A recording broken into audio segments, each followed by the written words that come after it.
Hey there, welcome back to another episode of Be Money Smart. I'm your host, Augustine. And today we are diving into a fascinating topic. The more money you can allocate effectively, the more money you will actually make. Let me break it down for you. If you got the ability to manage and distribute, say, 1 million, and you are likely to earn that amount. If you can handle 3 million, guess what? You will probably make that too. And now I'm not just talking about saving up to that amount. Allocation here means personally deciding how to use that money. Like, what do I do with this 3 million? Or maybe 1 million for this, 1 million for that, and another 1 million for something else. It's about splitting up with purpose. And beyond that, it's also about overseeing how that money is used, tracking where it goes or maximizing its value. So it's worth more than just the initial amount. If you do this right for every part, you will end up earning that total amount you are capable of managing. On the flip side, you are just spending or buying things that lose value, liabilities. Basically, even if you're lucky into 3 million, it might just slip through your fingers. You won't be able to control it, and the money will leave you as just fast as it came. So here's the deal. If you want to learn how to make money, especially the big money, you've got to master the ability to control the big money. This applies whether you are an individual or a manager. It's the same principle.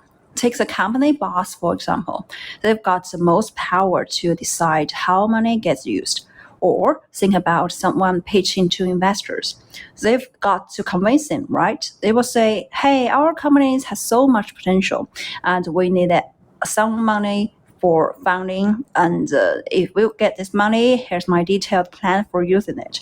Investors aren't just looking at the page or the fancy PowerPoint slides. Sure, those matter, but what they are really sizing up is you, the person. Do you have what it takes to handle that kind of cash? That's a real question. It's not just about dreaming big or painting it a pretty picture. Everyone wants money, lots of it. But do you have the actual ability to use it well? Allocation is a very first step in using money effectively, because before you spend, you've got to plan. How are you going to use it? Where will it go? And how much for each thing? That's all part of allocation, and it's a critical skill. If you can allocate well, putting money into places that create value, and whether that's positive impact, charity, or something helpful, then that money tends to flow back to you. Why? Because you've shown you can handle it. It's the same in the company setting, and the person who can allocate resources, not just money, but people and assets, and direct others effectively, often holds real power. And even if their job title isn't so high. And I've got a friend who's a perfect example of this. On paper, their title is decent, like the middle-level manager or something, but in reality, they've got serious influence. They can even tell the boss what to do, and the boss listens. The part of it is their expertise. Honestly, if the boss doesn't follow their advice, things don't get done. But it's also about their big picture thinking and deep understanding of this business. They get how other departments work and their business models, all of it. So they can direct people across the board, and folks listen because when they follow their friend leads, they feel like they are going to succeed. And truthfully, they often do. This friend is great at project management, product management, and just running things in general. They're not overly nice, soft-spoken type, but they've got this natural authority. Their presence. People trust them because they're logical and they get straight into the point and they can pinpoint issue and offer sharp, practical solutions that actually work. So naturally, everyone's willing to follow their lead, even though their position isn't the highest and their salary is just average for the company. They are incredible at allocating human resources. They will say, hey, here's how we should tackle this and that. I think this one is the best person for the job.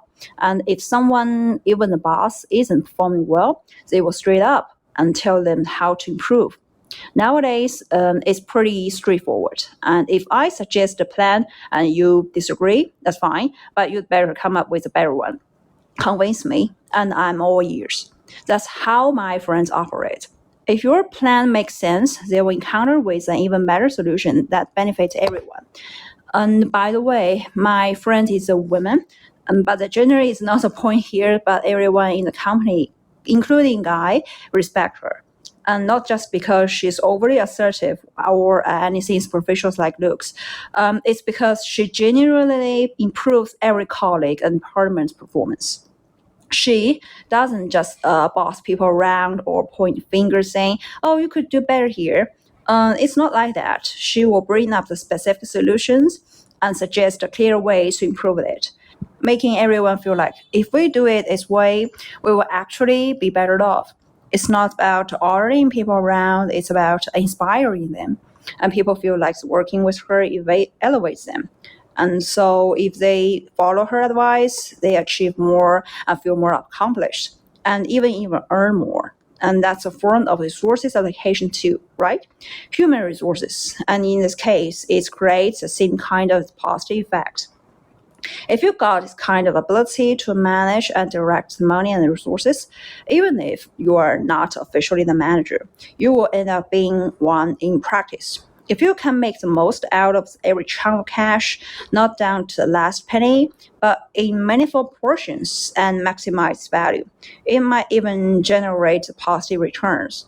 When that happens, more money flows to you because you've proven you can allocate them well. And if every part you invest in brings return, and each part grows, right? So do you. Those gains can be reinvested, whether it's in an earning, financial investment, health, or family, as long as it creates a positive value. You will naturally want to put more into this area. So think of it this way.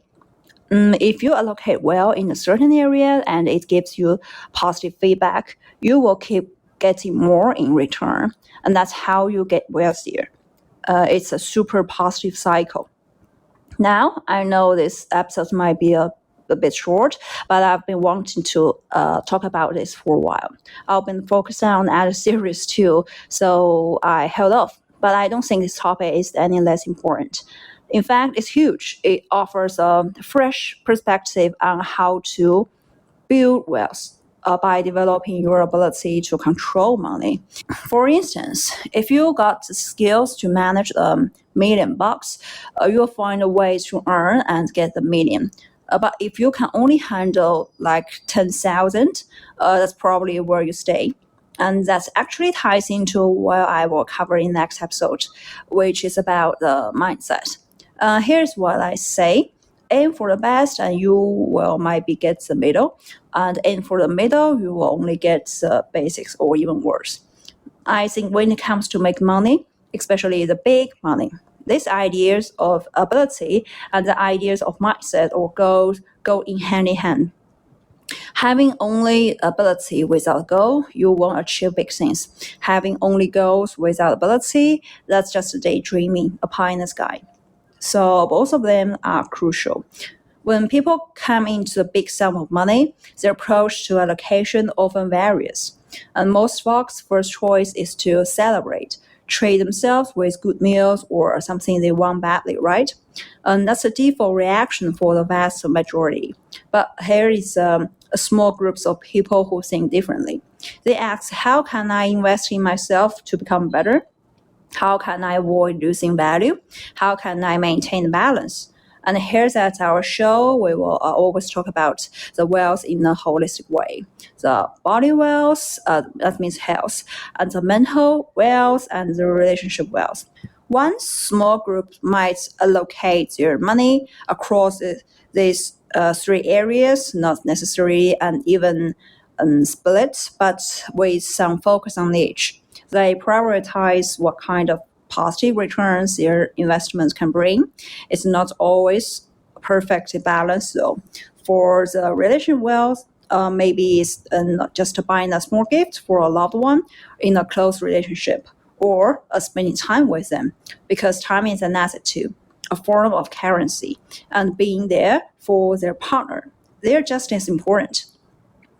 So how you allocate resources, money, human resources, time, all of them matter a ton. Think of the classic factors of production. People, material, method, environment. They're all key. So that's it. All right, that's all for today's episode. Today we're talking about the ability, especially the ability to allocate. But what kind of ability exactly? Like allocating money for learning, for investing, for saving, and for buying assets that's appreciated in value. If I got to this in specifics, I'll be there for 10 episodes. So let's wrap it up here, and I'll catch you in the next episode. Bye for now.